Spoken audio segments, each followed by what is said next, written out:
Alors pour montrer à quel point la langue des oiseaux est importante, eh bien, ça va nous révéler les secrets de l'univers. D'ailleurs, univers, on entend univers. Et la question, c'est, est-ce qu'on est tous univers ou est-ce qu'on vient de cet univers?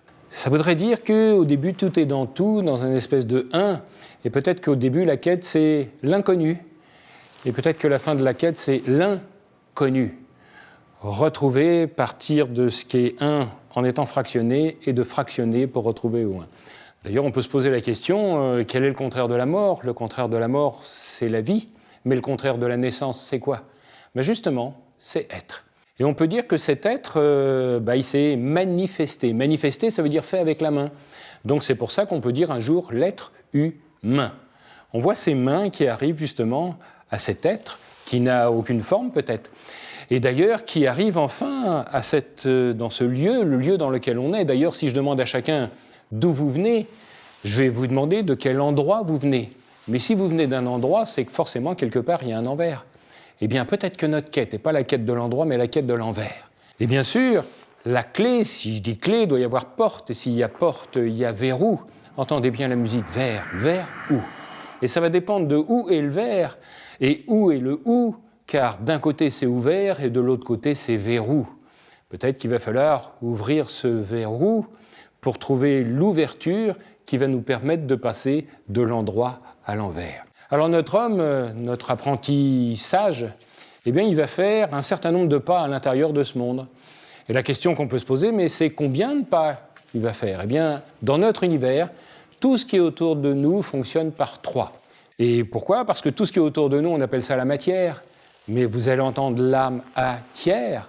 Mais s'il y a un tiers d'âme, c'est qu'il y a 2 tiers d'autre chose, donc forcément 3 passages. Notre apprenti sage, il va faire ces 3 passages. Bien sûr, il ne faudra pas qu'il trébuche, mais s'il finit par faire ces 3 passages, il va trépasser, comme ce nom l'indique. Et en trépassant, peut-être qu'il va passer de l'endroit à l'envers. Et pour ce faire, il va utiliser une porte. Cette porte, bien sûr, elle va être à l'intérieur de la tombe. Car à chaque fois qu'on tombe, on change d'état.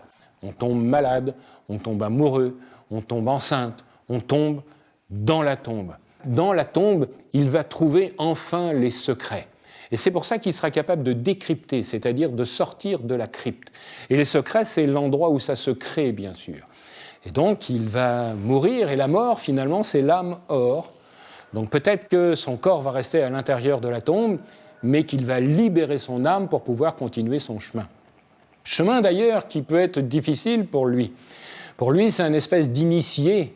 Et quand on entend le mot initié, ça ne veut pas dire qu'il a fini, ça veut dire qu'il commence, puisqu'on dit initier un chemin, initier quelque chose. D'ailleurs, le chemin qu'il va suivre ne lui appartient pas, puisqu'il l'emprunte. Ça veut dire qu'un, ça ne lui appartient pas, et que deux, c'est à chaque pas qu'il va révéler, qu'il va découvrir, comme s'il retirait des voiles du chemin pour trouver la vérité qui est derrière. Alors, il va prendre cet enseignement, il va continuer son chemin de la vie à la mort en faisant 3 passages. Et il va imaginer que ce chemin, il n'est pas capable de le faire tout seul. Alors, il va le demander à des intercesseurs. Il va demander, par exemple, à des anges. Mais les anges, on sait où c'est aujourd'hui, car on entend « ange ».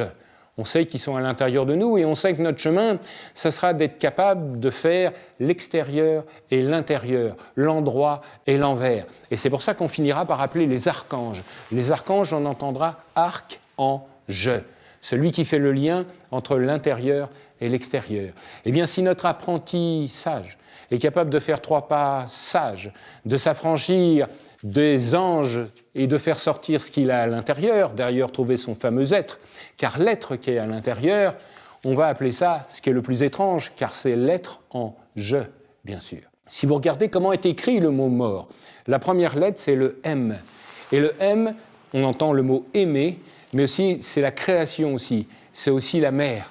Et derrière, qu'est-ce qu'on voit? On va voir le O de l'eau, le R de l'air et le T de la terre. Donc, finalement, quelqu'un qui est mort, il ne reste plus que l'eau, l'air et la terre. Il manque un élément. L'élément qui manque, bien sûr, c'est le feu. Mais ça tombe bien parce que le feu, c'est celui qui l'est. D'ailleurs, on dit que quand quelqu'un est mort, il est feu, bien sûr. Et on va même plus loin que ça, parce qu'on dit qu'il s'éteint. Et s'il s'éteint, c'est peut-être pour être un ailleurs. On est parti de l'univers, être univers. Et on revient à notre univers après ce passage ici sur la Terre, j'oserais dire, dans une matière qui est dense. On va entendre « dense » à l'intérieur de ce monde, pour finalement se volatiliser, c'est-à-dire devenir de plus en plus subtil, et ce qui explique pourquoi on va avoir cette langue des oiseaux, qui est la manière de volatiliser la matière du plus dense au plus subtil. Alors une fois qu'on aura quitté ce monde, mais ce monde on l'entend, hein, on est vraiment à l'envers des démons, et ces démons ils sont bien sûr terrifiants, c'est-à-dire qu'ils nous mettent à l'intérieur de la terre. Ce qui veut dire aussi que quand l'homme aura perdu sa peur, eh bien, il sera capable de se libérer de ce monde. Et on dit bien libérer, c'est comme si on était enfermé.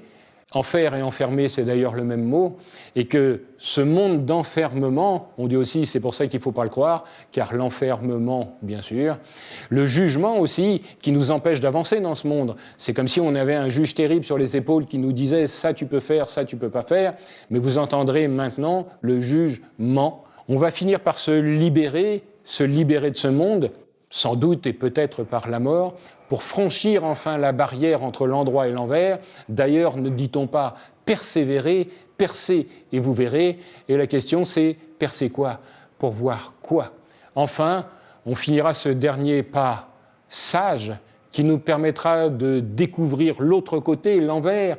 Et à chaque fois qu'on aura cet autre côté, cet envers, ça nous fait forcément penser à la couleur verte. Parce qu'à chaque fois qu'on verra la couleur verte quelque part, dans un texte, dans une gravure ou dans un symbole, c'est qu'il y a quelque chose de caché, puisqu'on nous montre l'envers du monde. D'ailleurs, c'est la vérité, on entend bien ce terme, ou c'est les vertus, on entend bien ce terme. Alors voyez à quel point ce voyage a la possibilité de nous donner un certain vertige.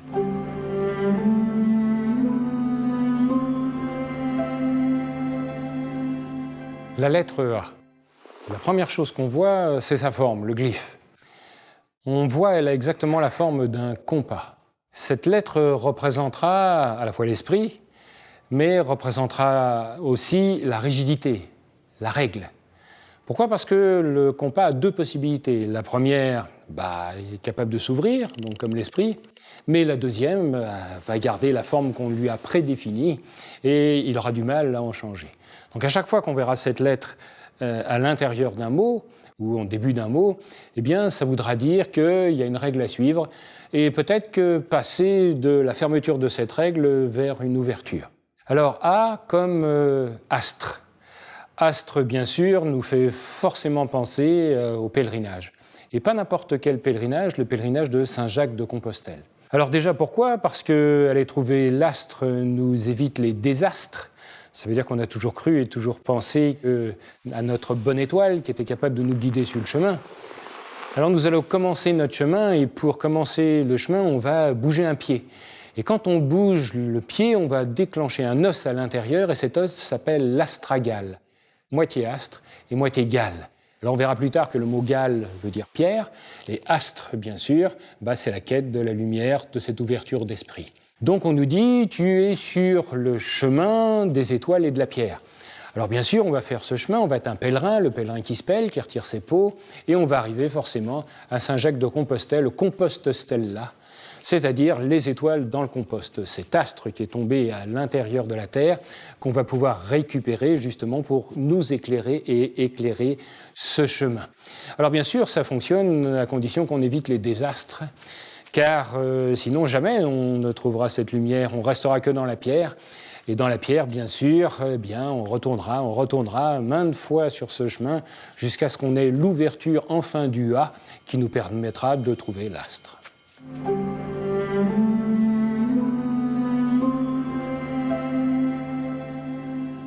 Quand on voit la forme de la lettre B, on voit qu'elle représente un passage. Aller d'un endroit, aller au milieu et aller à un autre. D'ailleurs, on pourrait se poser la question, pourquoi un bébé vient deux fois? Et d'où il vient? Pour justement avoir ce double passage. D'ailleurs, c'est tellement double quand on voit le mot bien, par exemple, c'est bi-un.